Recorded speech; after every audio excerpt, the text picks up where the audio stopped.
नमस्कार, ये आकाशवाणी पटना है। अब आप खालिद रशीद से प्रादेशिक समाचार सुनिए। पहले मुख्य समाचार।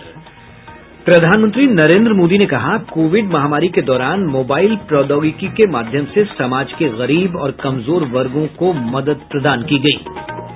केंद्र सरकार ने कहा है कि वैज्ञानिक स्वीकृति मिल जाने के बाद देश में कोविड महामारी के टीके का बड़े पैमाने पर उत्पादन शुरू कर दिया जाएगा। केंद्रीय सूचना और प्रसारण मंत्री प्रकाश जावड़ेकर ने विपक्षी दलों पर कृषि कानून को लेकर किसानों के बीच भ्रम फैलाने का लगाया आरोप। और राजधानी पटना समेत पूरे प्रदेश में ठंड में बढ़ोतरी। मौसम विभाग ने कहा, दक्षिण पूर्वी हवा के प्रभाव से अगले 24 घंटे तक छाया रहेगा घना कोहरा। बुलेटिन की शुरुआत इस संकल्प के साथ, कोविड-19 महामारी के खिलाफ देश एकजुट होकर लड़ रहा है। आप भी हमारे साथ सुरक्षा और बचाव के 3 आसान एहतियाती उपायों का संकल्प लें। कोविड-19 से बचाव और सुरक्षित रहने के 3 उपाय।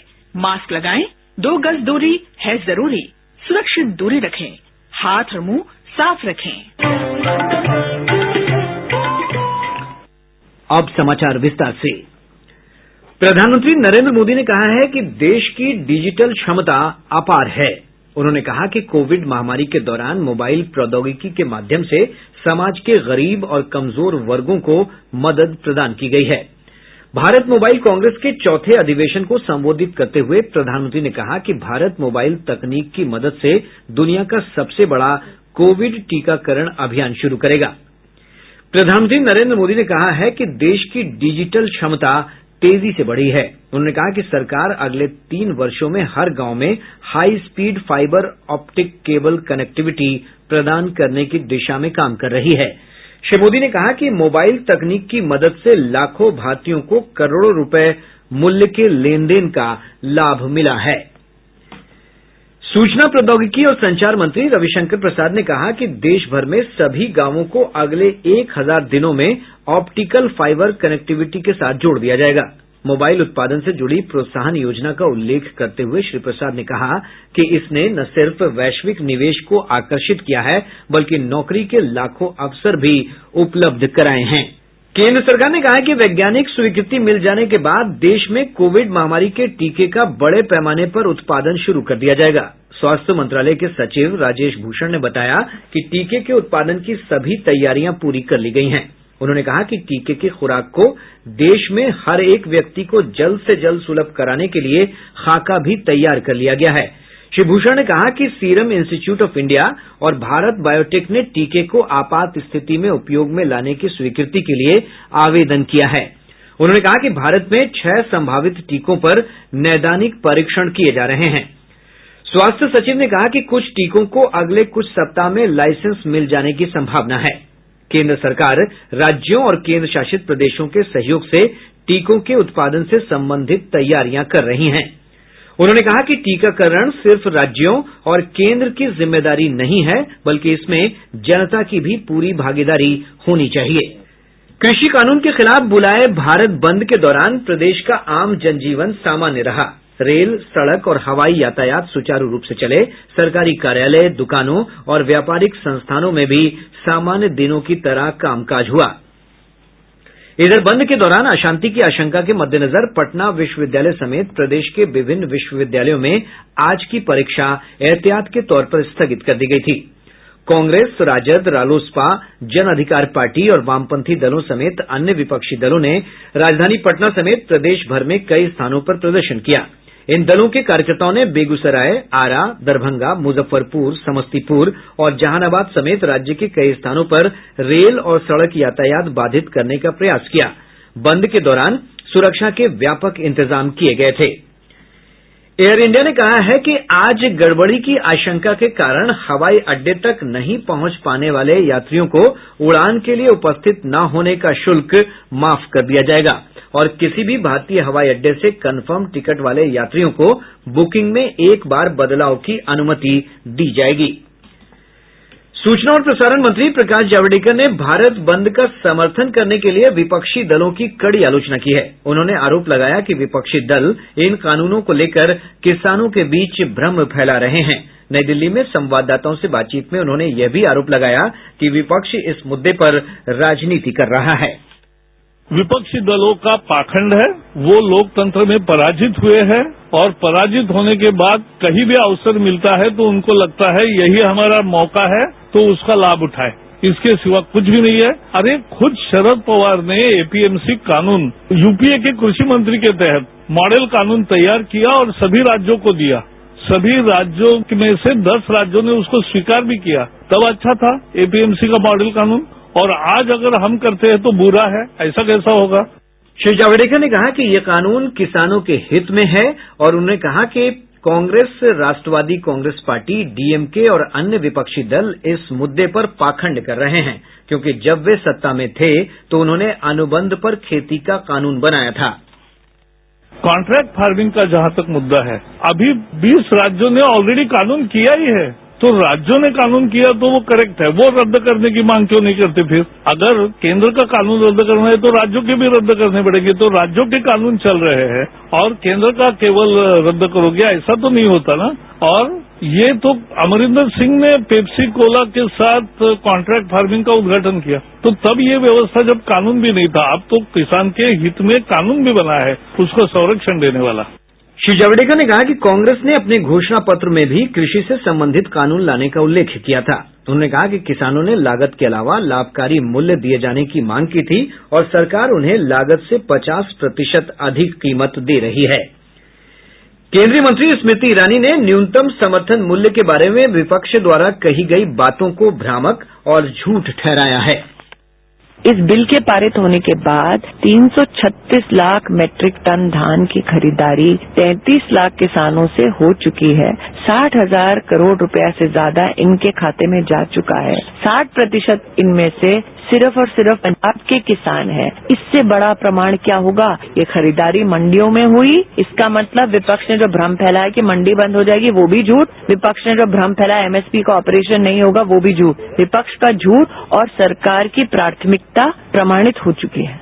केंद्र सरकार नए कृषि कानूनों को लेकर उत्पन्न गतिरोध को समाप्त करने के लिए कल नई दिल्ली में किसान संगठनों के साथ छठे दौर की वार्ता करेगी। इसके पूर्व शनिवार को कृषि मंत्री नरेंद्र सिंह तोमर के साथ 5वें दौर की बातचीत में किसान संगठनों को आश्वासन दिया गया कि न्यूनतम समर्थन मूल्य जारी रखा जाएगा और इसे खत्म करने का कोई प्रस्ताव नहीं है। प्रादेशिक समाचार आप आकाशवाणी पटना से सुन रहे हैं। राजधानी पटना समेत पूरे प्रदेश में ठंड बढ़ गई है। दक्षिण पूर्वी हवा के प्रभाव के कारण अधिकतर स्थानों पर धुंध और कोहरे की स्थिति बनी हुई है। मौसम विभाग पटना के वैज्ञानिक सुधांशु कुमार ने बताया कि अगले 24 घंटों में ठंड में बढ़ोतरी होगी, साथ ही गंगा के तटीय इलाकों समेत प्रदेश के अधिकांश क्षेत्रों में घना कोहरा छाये रहने की संभावना है। अगले 24 घंटों के दौरान घने कोहरे का प्रभाव खासकर गंगा नदी से सटे शहरों में 1 या 2 जगहों पर, जबकि बाकी जगहों पर हल्के कोहरे छाये रहने एवं दिन में मौसम साफ रहने की संभावना है।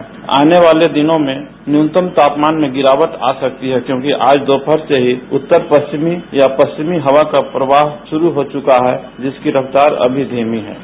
भारत ने कोविड के खिलाफ अपनी लड़ाई में एक महत्वपूर्ण उपलब्धि हासिल की है। सक्रिय कोरोना मामलों की संख्या में लगातार गिरावट के साथ आज देश में सक्रिय मामलों का प्रतिशत 4% से भी नीचे गिर गया। लगभग 3,83,000 सक्रिय मामलों के साथ ये प्रतिशत 3.96 हो गया है। एक महीने से अधिक समय तक संक्रमण की प्रतिदिन संख्या 50,000 से कम रही है। 51 लाख से अधिक लोग संक्रमण से मुक्त हुए हैं, जो अब तक संक्रमित हुए लोगों का 94.59% है। पिछले 24 घंटों में 39,000 से अधिक लोग संक्रमण से मुक्त हुए हैं। लगातार 11वें दिन नए संक्रमित मामलों की संख्या ठीक होने वालों की संख्या से कम रही। प्रदेश के विभिन्न जिलों से कोरोना संक्रमण के 684 नए मामलों की पुष्टि हुई है। इसके साथ ही संक्रमितों की कुल संख्या बढ़कर 2,40,249 हो गई है। स्वास्थ्य विभाग की रिपोर्ट के अनुसार संक्रमण के सबसे अधिक 263 नए मामले पटना जिले में सामने आए हैं। कटिहार में 29, मधुबनी और मुजफ्फरपुर में 25-25, गया, रोहतास और लखीसराय में 20-20, किशनगंज में 19, मधेपुरा और नालंदा में 18-18 तथा अररिया में 17 नए मामलों की पुष्टि हुई है। अन्य जिलों में भी पॉजिटिव मामले मिले हैं। रिपोर्ट के अनुसार इस समय प्रदेश में 5,157 सक्रिय मामले हैं। इधर प्रदेश में कोरोना से अब तक 2,33,791 लोग ठीक हो चुके हैं। स्वस्थ होने की दर 97.31% है। इस वैश्विक महामारी से अब तक प्रदेश में 1300 लोगों की मृत्यु हो चुकी है। आकाशवाणी से बातचीत में नई दिल्ली के लेडी हार्डिंग मेडिकल कॉलेज के डॉक्टर घनश्याम पांगती ने कहा कि कोरोना वैक्सीन सबसे पहले चिकित्सा कर्मियों, अग्रिम पंक्ति के कार्यकर्ताओं और उसके बाद वरिष्ठ नागरिकों को दी जाएगी। लोग हैं जो कि कोरोना वॉरियर्स हैं, डॉक्टर्स हो गए, हेल्थ केयर वर्कर्स हो गए, या जो समाज सेवा में जो कि कोरोना कंटेनमेंट जोन में पुलिस वाले, इन सबको वैक्सीन का पहला हक मिलेगा जो सरकार ने कहा है। दूसरा, सरकार ने जो एक ग्रुप चुना है उसमें एल्डरली लोग जैसे कि 65 साल से ऊपर, उन लोगों को वैक्सीन मिलेगी क्योंकि उनमें ये कोरोना खतरनाक ज्यादा हो सकता है, उन लोगों को ज्यादा क्रिटिकल कर सकता है, उनकी जान को भी खतरा रह सकता है। या उन लोगों के साथ जिनको कोमॉर्बिडिटी है, जिनको हार्ट की बीमारी है, जिनको फेफड़े की बीमारी है, उन लोगों को पहले मिलेगा। बट मैं फिर भी ये कहना चाहूंगा कि उन लोगों के मिलने के बाद वो फ्री नहीं होंगे, उनको मास्क और सब चीज पहनना पड़ेगा। राष्ट्रीय जांच एजेंसी एनआईए ने गया जिले के अतरी से हथियार तस्कर राजीव रंजन सिंह उर्फ चुन्नू सिंह को गिरफ्तार कर लिया है। ये गिरफ्तारी मुंगेर जिले में AK-47 राइफल मिलने के मामले में की गई है। एनआईए ने एक विज्ञप्ति जारी कर इसकी जानकारी दी। पथ निर्माण मंत्री मंगल पांडेय ने कहा है कि राजधानी पटना में बन रहे R ब्लॉक दीघा पथ का निर्माण कार्य 31 दिसंबर तक पूरा कर लिया जाएगा। इसके साथ ही बिहिया जगदीशपुर पीरो बिहटा पथ का निर्माण कार्य मार्च 2021 तक पूरा करने का निर्देश दिया गया है। बिहार राज्य सड़क विकास निगम के विभिन्न परियोजनाओं की समीक्षा बैठक के दौरान पथ निर्माण मंत्री ने विभागीय अधिकारियों को विभिन्न परियोजनाओं को शीघ्र पूरा करने के निर्देश दिए हैं।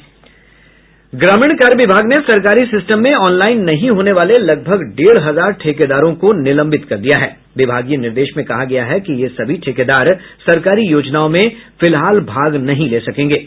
गौरतलब है कि बिहार ठेकेदार नियमावली के तहत विभाग ने इन ठेकेदारों को सभी जानकारी ऑनलाइन देने को कहा था, लेकिन कई बार तिथि बढ़ाए जाने के बावजूद विभाग से जुड़े इन ठेकेदारों ने ऑनलाइन जानकारी उपलब्ध नहीं कराई। बिहार पुलिस संगठन की सिपाही भर्ती के लिए चल रही शारीरिक दक्षता परीक्षा में शामिल नहीं हो पाए अभ्यर्थियों को एक और मौका दिया जाएगा। केंद्रीय चयन पर्षद ने स्पष्ट किया है कि जो अभ्यर्थी अब निर्धारित तिथि पर आयोजित परीक्षा में भाग नहीं लेते हैं उन्हें अनुपस्थित माना जाएगा और कोई दूसरा अवसर नहीं दिया जाएगा। प्रदेश के सभी जिलों में ड्राइविंग प्रशिक्षण केंद्र खोला जाएगा। परिवहन मंत्री शीला कुमारी ने आज विभाग की समीक्षा बैठक के दौरान अधिकारियों को इससे संबंधित निर्देश दिए हैं।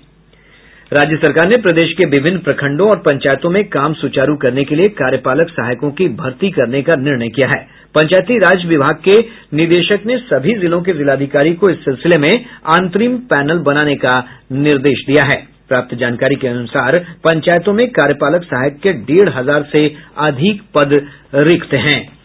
बिहार भाजपा ने नवनिर्वाचित राज्यसभा सांसद सुशील कुमार मोदी और राज्य सरकार में बने विभिन्न मंत्रियों के सम्मान में अभिनंदन समारोह का आयोजन किया।